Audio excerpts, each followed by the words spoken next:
Hi friends, welcome to RSM screen. இன்றைக்கி நான் மீன் குழம்பு தான் செய்ய போகிறேன். ஜிலேபி மீன் குழம்பு. வாங்க அது எப்படி செய்கிறதுன்னு பார்க்கலாம். ஃபஸ்ட்டு ஸ்டவ் ஆன் பண்ணி பாத்திரம் வச்சுக்கிறேன். பாத்திரம் காஞ்சதுக்கப்புறம் எண்ணெய் சேர்த்துக்கிறேன். எண்ணெய் காஞ்சிருச்சு. இப்போது கொஞ்சமாக கடுகு, வெந்தயம், சோம்பு மூணையும் சேர்த்துக்கிறேன். பொரிஞ்சதுக்கப்புறம் 5 பச்சை மிளகா முனையில் கீறி வச்சுருக்கேன். இப்போ அதையும் சேர்த்துக்கலாம்.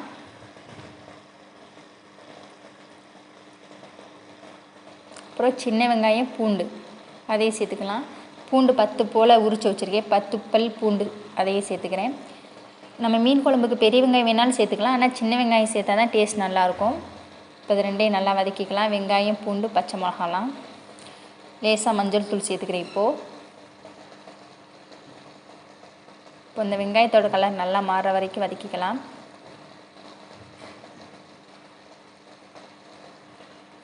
இப்போ லேசாக இஞ்சி பூண்டு பேஸ்ட்டு சேர்த்துக்கிறேன். கொஞ்சமாக நம்ம உங்களுக்கு விருப்பம் இல்லை அப்படின்னா நீங்கள் சேர்க்க தேவையில்லை, ஆனால் சேர்த்தா டேஸ்ட் நல்லாயிருக்கும். இப்போ ஒரு பெரிய சைஸ் தக்காளி கட் பண்ணி வச்சுருக்கேன், அதையும் சேர்த்துக்கிறேன். தக்காளி நல்லா மசிற வரைக்கும் வதக்கிக்கலாம்.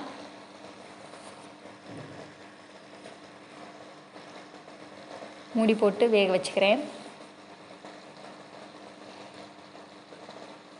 இப்போ தக்காளி நல்லா வதங்கிருச்சு.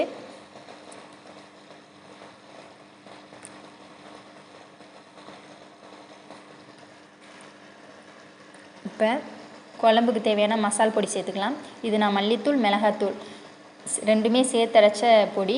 அது நான் காரத்துக்கு தகுந்த மாதிரி சேர்த்துக்கிறேன். நீங்கள் உங்கள் காரத்துக்கு தகுந்த மாதிரி சேர்த்துக்கோங்க.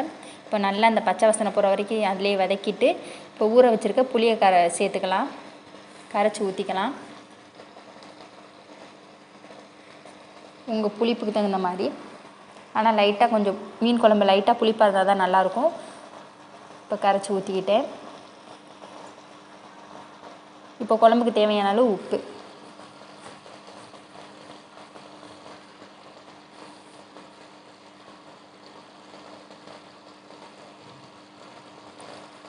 அவ்வளோதான். இப்போ இதை மீடியம் ஃப்ளேம்லேயே ஒரு 10 நிமிஷம் நல்லா கொதிக்க விட்டுக்கோங்க. கொதித்ததுக்கப்புறம் நான் எடுத்து வச்சுருக்க கழுவி வச்சுருக்க ஃபிஷ் எல்லாம் சேர்த்துக்கிட்டேன். நம்ம ஃபிஷ் போகிறதுக்கு முன்னாடி மீடியம் ஃப்ளேமில் ஒரு 10 நிமிஷம் குழம்பு நல்லா கொதிக்க விட்டுருங்க. ஏன்னா நம்ம ஃபிஷ் சேர்த்ததுக்கப்புறம் ரொம்ப நேரம் கொதிக்க வைக்க முடியாது, ஏன்னா அப்புறம் மீன்லாம் பிஞ்சு போயிடும். அதனால் முன்னாடியே கொதிக்க வச்சுக்கோங்க. நல்லா ஒரு 10 நிமிஷம் கொதிச்சதுக்கப்புறம் அதுக்கப்புறம் மீன் போடுங்க. மீன் போட்டதுக்கப்புறம் நம்ம மீன் வேகிற அளவுக்கு கொதிச்சா அடுப்பில் இருந்தால் போதும். இப்போ பாருங்கள், நல்லா எண்ணெயெல்லாம் பிரிஞ்சு வந்துருச்சு. ஃபிஷ்ஷும் நல்லா வெந்துருச்சு. அவ்வளோதான். இப்போ நம்மளுக்கு நல்லா டேஸ்ட்டான மீன் குழம்பு ரெடி ஆயிடுச்சு. இப்போ நான் கடைசியாக கருவேப்பிலை போட்டுக்கிறேன். அவ்வளோதான். இப்போ நம்மளுக்கு ஜிலேபி மீன் குழம்பு ரெடி. இதே மாதிரி நீங்களும் உங்கள் வீட்டில் செஞ்சு பாருங்கள். செஞ்சு பார்த்துட்டு எப்படி இருந்ததுன்னு எனக்கு கமெண்டில் சொல்லுங்கள். இந்த வீடியோ உங்களுக்கு பிடிச்சிருந்ததுன்னா லைக் பண்ணுங்கள், ஷேர் பண்ணுங்கள், கமெண்ட் பண்ணுங்கள். மறக்காமல் நம்ம ஆர்எஸ்எம் ஸ்க்ரீன் சேனலை சப்ஸ்கிரைப் பண்ணுங்கள். தேங்க்யூ. பாய்.